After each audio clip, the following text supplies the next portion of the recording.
Hey everyone, want to change your password for Meta Business Suite but can't find where? Here's the thing, Meta Business Suite doesn't have its own password.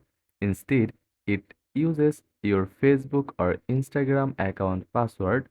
Today I will show you how to update that password safely and easily. Let's get started. First of all, open your computer browser, open a new tab and go to accountcenter.facebook.com. Click here. This is Meta Business Center where you can manage your linked accounts securely.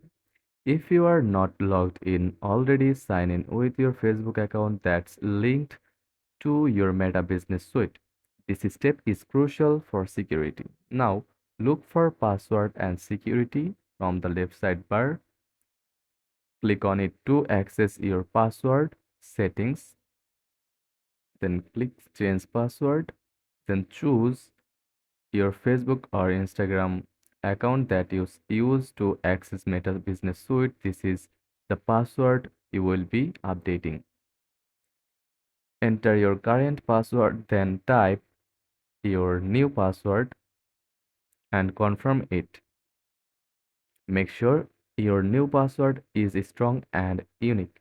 And that's it. If this guide was helpful, don't forget to like and subscribe for more quick tutorials. Thanks for watching.